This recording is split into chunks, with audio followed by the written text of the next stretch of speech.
morning everyone. Today we are going to chapter number 9, problem and problem to solve. Daily our life different types of the problem you can solve. This chapter what is the problem क्या है उसके बारे में समझना है. ठीक है, जैसे कि आपको कोई इक्विवेलेंट वर्ड फाइंड करना हो तो इक्विवेलेंट वर्ड फाइंड करने के लिए आप क्या करते हो? सबसे पहले डिक्शनरी देखते हो. डिक्शनरी में इक्विवेलेंट का फर्स्ट कैरेक्टर क्या है? ई है, तो ई से जो शुरू होता है वो आप लिस्ट में नेम देखते हो. उसके बाद वो वर्ड पे जाके आप उसको फाइंड करते हो. ठीक है, तो इस तरह से कुछ भी आप प्रॉब्लम जैसे सॉल्व करना हो तो आप इजीली सॉल्व कर सकते हो. तो इसी प्रॉब्लम को जैसे कि कंप्यूटर में किस तरह सॉल्व करना है, arithmetic operator how can I solve in computer, plus minus divide percentage, तो this type of the problem we can use the computer. ये जो चैप्टर है चैप्टर नंबर 9, इस चैप्टर में फ्लो चार्ट किस तरह से बनाना है, अबाउट ऑफ फ्लो चार्ट के बारे में दिया हुआ है कि फ्लो चार्ट किस तरह से आपको ड्रॉ करना है. ये जो चैप्टर है इसी में आपको जैसे कि कोई आप चैप्टर नंबर 10 सीखोगे तो 10 के लिए ये जो 9 जो चैप्टर है बेस है, ये आप अच्छी तरह समझोगे. ये थियरी का चैप्टर है, अच्छी तरह समझोगे तो आपको 10 जो प्रोग्रामिंग की जो शुरुआत होती है तो उसमें आपको पता चलेगा किस तरह से आपको प्रोग्रामिंग करना है. तो प्रोग्रामिंग करने के लिए पहले आपको प्रॉब्लम सॉल्व करते आना चाहिए. जैसे कि आपको सर ने मैथ्स के चैप्टर में आपको सर ने सम या कोई भी सॉल्व करने का दिया है, साइंस का कुछ फॉर्मूला सॉल्व करने का दिया, तो आप क्या करते हो? उसके लिए मेहनत करते हो. ठीक है, फिर वो फॉर्मूला आप सॉल्व करते हो. इसी तरह से अपनी लाइफ में भी बहुत सारे प्रॉब्लम होते हैं जिसको आप सॉल्व करते रहते हो. ठीक है, तो our chapter number 9, problem and problem to solving. First point, people in their day-to-day life solve lot of problems. सभी लोग अपने लाइफ में अलग अलग प्रॉब्लम सॉल्व करते रहते हैं. In the field of computer, solutions of instructions given to a computer can also solve variety of problem. Computer भी अलग अलग तरह के प्रॉब्लम सॉल्व करता है. 3 methods to solve problem solve करने के there are 3 methods. First pseudocode, second algorithm and third flowchart. pseudocode, algorithm and flowchart, ये 3 methods से आप problem solve कर सकते हो. Our syllabus flowchart, how we can draw the flowchart. तो flowchart के बारे में देखते हैं. What is the flowchart? Flowchart we use the pictorial representations of every action that we perform within the machine process that solve a problem. जैसे कि आपको कोई भी पिक्चर्स ड्रॉ करके आप जैसे कि पिक्चर्स ड्रॉ करके कोई पर्सन को समझाना था, आप ड्राइंग के थ्रू आप उसको इजीली समझा सकते हो. तो इसके लिए फ्लो चार्ट का यूज करा जाता है. फ्लो चार्ट के थ्रू जैसे कि आपको कोई भी प्रोग्राम तैयार करना है तो प्रोग्राम तैयार करने के पहले आपको उसका आपका ड्राइंग तैयार करना पड़ता है. ड्राइंग तैयार करने के बाद उसका प्रोग्रामिंग में आप उसको यूज कर सकते हो. तो फ्लो चार्ट एक पिक्टोरियल फॉर्म है जिसका यूज आप प्रोग्रामिंग में यूज करा जाता है. ड्राइंग के लिए भी इसका यूज करा जाता है. उसके बाद ये set of symbol showing different action is used to represent a flow chart. Flow chart draw करने के लिए अलग अलग सिंबल्स का यूज करे जाते हैं. तो सिंबल के बारे में आपको समझना है कि किस तरह से आप फ्लो चार्ट ड्रॉ करोगे. तो फ्लो चार्ट ड्रॉ करने से पहले आपको सिंबल के बारे में जानकारी लेनी है. ये जो सिंबल है this is the beginning and end sign. Okay, कोई भी फ्लो चार्ट आप ड्रॉ कर रहे हो तो फ्लो चार्ट ड्रॉ करते समय आपको ये साइन का यूज करना है, स्टार्ट करने के लिए और एंड करने के लिए. ओके, ये जो साइन है this is the terminal sign. इसको टर्मिनल साइन भी कहा जाता है, यानी starting and ending, beginning and ending, इसके लिए क्या यूज करना है? ये टर्मिनल का यूज करना है. उसके बाद आता है input and output. What is the input and output? जैसे कि कोई भी डेटा आपको इनपुट कराना हो और उसका सामने आपको उसका रिजल्ट आपको डिस्प्ले करना हो, तो इनपुट और आउटपुट उसको कहा जाता है. उसका साइन इस तरह का आता है, उसका सिंबल ये है, इनपुट आउटपुट का सिंबल. ओके, फिर उसके बाद जो स्क्वायर जो रेक्टेंगल जो बता रहा है, रेक्टेंगल जो बटन है, ठीक है, square rectangle, this is the process sign. इसको कौन सा साइन कहा जाता है? Process sign. ओके, प्रोसेस का मीनिंग क्या हो, जैसे कि एक एग्जांपल अपने देखते हैं कि जैसे कि सम ऑफ टू नंबर का सम करना है। ओके, तो उसके लिए आप सबसे पहले डिसाइड करो कि कितने नंबर का सम करना है, टू नंबर, num1 num2, तो इसका क्या होना चाहिए, सम होना चाहिए। तो आप टू वेरिएबल्स इनपुट करा रहे हो, n1 n2। Okay, n1 n2 input कराने के बाद क्या हो रहा है, उसका प्रोसेस हो रहा है। प्रोसेस एंड उसका फॉर्मूला का यूज करोगे, sum is equal to n1 plus n2। उसके बाद प्रोसेस होने के बाद उसका आउटपुट आप डिस्प्ले कर रहे हो। तो इसी तरह से जो भी प्रोग्राम में जो फ्लोचार्ट जो ड्रॉ करे जाते हैं, we can use the process sign, ये प्रोसेस साइन है। ओके, इसके बाद देखते हैं नेक्स्ट डिसीजन मेकिंग। ये जो डायमंड टाइप का जो पिक्चर्स जो दिखाई दे रहा है, ठीक है, ये जो साइन है इसको डिसीजन साइन कहा जाता है, डिसीजन सिंबल्स कहा जाता है। डिसीजन सिंबल्स का यूज क्या है, we can decide the condition any program. आपको कोई भी प्रोग्राम में कंडीशन रख के प्रोग्राम तैयार करना हो, कंडीशन देके प्रोग्राम बनाना हो, फ्लो चार्ट ड्रॉ करना हो, तो उसके लिए ये साइन का यूज करना है, डिसीजन सिंबल जिसको कहा जाता है। जैसे कि एग्जांपल, स्टूडेंट जो भी मार्क, जैसे कि अपने कंडीशन रखते हैं कि स्टूडेंट 35 से ऊपर मार्क ला रहा है तो पास, 35 से नीचे है तो फेल। तो कंडीशन क्या है, 35 से अबव है तो पास और उससे नीचे है तो फेल। तो इसके लिए आप ये डायमंड साइन यानी कि जिसको कहा जाता है डिसीजन सिंबल, इसका यूज कर सकते हो। ओके, उसके बाद जो दूसरा जो है, ये जो राउंड जो बता रहा है circle, this is the connector.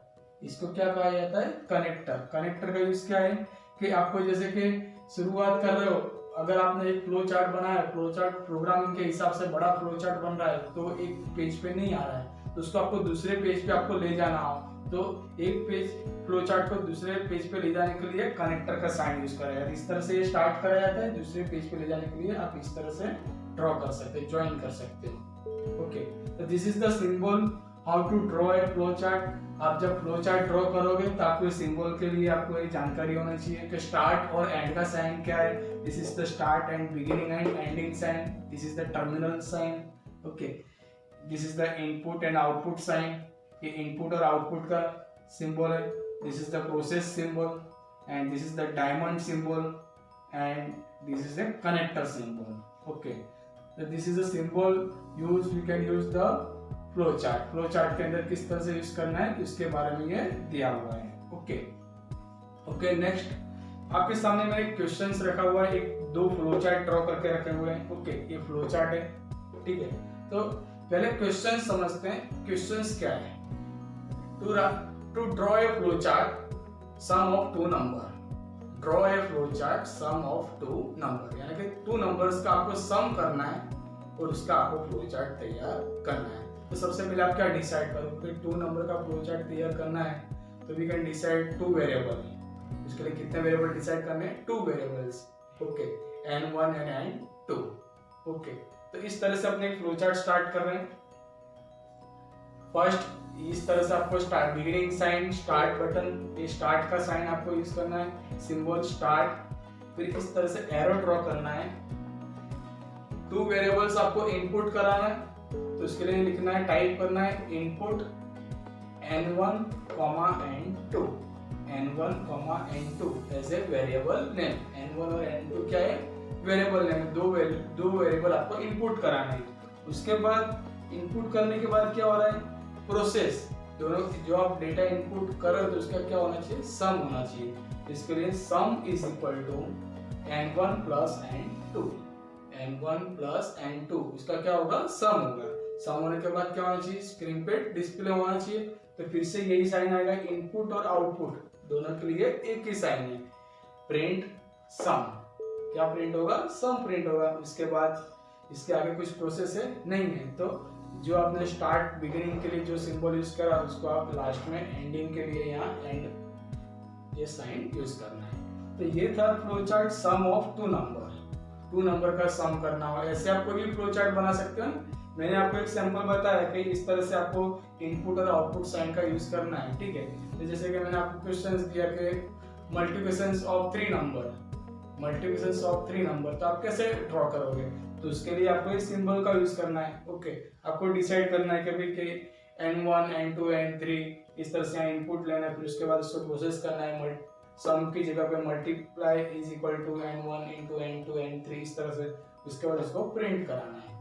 तो एग्जाम में जो क्वेश्चंस करे जाते हैं कि स्टार्ट करने का सिंबल कौन सा है, सिंबल भी एग्जाम में क्वेश्चंस करे जाते हैं। What is the beginning and ending sign, okay, तो आपको ध्यान रखना this is the beginning and ending sign. What is the input and output sign, तो इनपुट और आउटपुट साइन है। What is the process sign, ये सिंबल जो है आपको याद रखना है। क्वेश्चंस में भी ये जो सिंबल है, क्वेश्चंस में भी, एमसीक्यू के क्वेश्चंस में भी करे जाते हैं। और दूसरा कि ये जो फ्लो चार्ट आप ड्रॉ करके आप सीख जाओगे, बराबर, तो आप जो आगे कोई भी प्रोग्रामिंग लैंग्वेज सीखोगे, अभी आपके सिलेबस में 10th में सी लैंग्वेज है, ओके, तो आगे का जो चैप्टर 10th में सी लैंग्वेज का जो स्टार्ट हो रहा है प्रोग्राम, तो उसमें आपको एकदम आसानी रहेगी। और इसके अलावा आप जैसे कि 10th पास करके 11th 12th और कॉलेज में जा रहे हो, तो उसमें आप बड़े प्रोग्राम सीख रहे हो, जावा है, VB.NET है, तो इस तरह से आप जो प्रोग्राम सीख रहे हो, तो उसमें आपको फ्लो चार्ट की बहुत जरूरत पड़ेगी।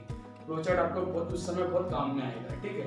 तो फ्लो चार्ट किस तरह से ड्रॉ करा जाता है वो खास देखना है, ओके, तो इसके लिए आपको साइन का यूज करना है, ओके। अब अपने दूसरा क्वेश्चन के ऊपर से फ्लो चार्ट क्लियर करते हैं। Draw a flow chart to calculations of interest, draw a flow chart to calculations of interest, ब्याज की गणतरी, ओके, ब्याज का कैलकुलेशंस किस तरह से करना है उसका फ्लो चार्ट देखते हैं। देखें यहाँ पे मैंने आपके सामने सबसे पहले स्टार्ट करना है, तो आपको कौन सा साइन यूज करना है, beginning sign, terminal sign, start.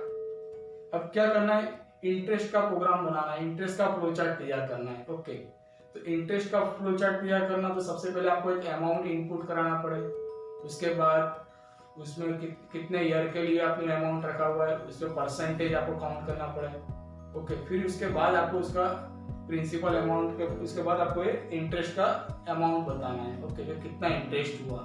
तो सिंपल हमने क्या है कैलकुलेशंस करते हैं, P for principal amount, R for rate, N for year, ये तीनों का मल्टीप्लिकेशंस करके उसको डिवाइड करते हैं, ठीक है। तो इसी तरह से आपको ये फ्लो चार्ट में किस तरह से तैयार करना है, तो उसके बारे में देखते हैं।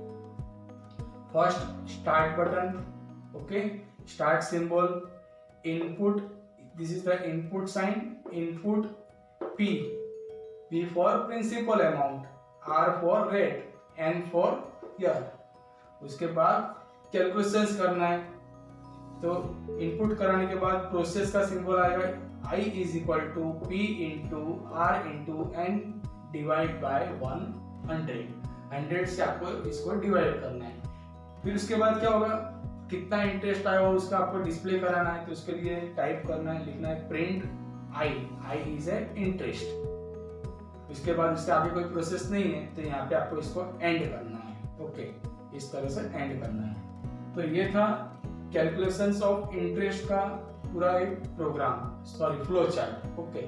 इसी फ्लो चार्ट के थ्रू आप प्रोग्राम इजीली तैयार कर सकते हो। आगे आपको लाइफ में जैसे कि आप सॉफ्टवेयर में आप आगे बढ़ रहे हो, सॉफ्टवेयर बना रहे हो, तो उसमें सॉफ्टवेयर बनाने के पहले क्या होता है कि उसका ड्राइंग कराया जाता है। जैसे कि मुझे बैंक का सॉफ्टवेयर तैयार करना है, ठीक है, तो बैंक के सॉफ्टवेयर के लिए मैं ऐसे ही नहीं बना सकता, उसके पहले मुझे बैंक में जाना पड़ेगा, बैंक में जाके बैंक में से सारी इंफॉर्मेशन कलेक्ट करनी पड़ेगी, फिर उसके बाद मुझे पेज में रफ वर्क करना पड़ेगा, ठीक है। तो इस तरह से रफ वर्क करके मैं ड्रॉ करूंगा, उसके लिए फ्लो चार्ट बनाऊंगा। फ्लो चार्ट तैयार करने के बाद मैं उसको सॉफ्टवेयर, उसके ऊपर से सॉफ्टवेयर तैयार करूंगा, ठीक है। तो इसके लिए सॉफ्टवेयर बनाने के लिए कोई भी प्रोग्रामिंग लैंग्वेज है, उसके लिए ये फ्लो चार्ट बहुत ही इंपॉर्टेंट टॉपिक है। इसको आपको अच्छी तरह समझना है और घर बैठ के इसकी प्रैक्टिस भी करना है, ठीक है।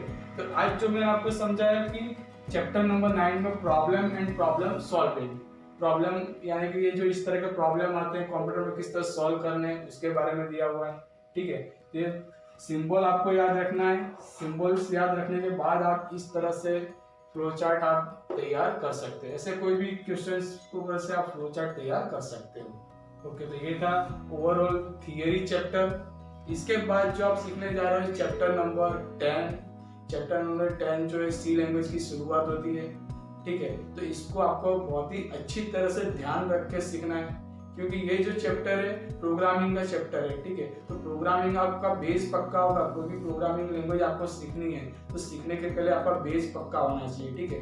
तो बेस जो आप अच्छा है कि आपके सिलेबस में 10th में सी लैंग्वेज का प्रोग्राम है, ठीक है। तो वो जो सी लैंग्वेज है ये बेस है, ये सीखे होगे तो आपको आगे कोई भी, जैसे कि जावा प्रोग्रामिंग है, जावा स्क्रिप्ट है, वेबी डॉट नेट है, तो उन सभी में आपको इजी रहेगा समझने में। ठीक है, आप उस आगे का कोडिंग इजीली समझ सकोगे। ये जो थियरी जो सेम है, पर उसका जो कोडिंग लिखने टाइप करने का जो मेथड है वो अलग अलग है। ठीक है, तो जो भी आप इसके बाद का जो चैप्टर आए उसमें आपको अच्छी तरह से ध्यान देना है। ये थियरी का जो मैंने आपको फ्लो चार्ट के बारे में समझाया, ये आप समझोगे तो आपको क्या है, प्रोग्रामिंग करने में एकदम इजी रहेगा। ठीक है, तो we will continue next lecture chapter number 10।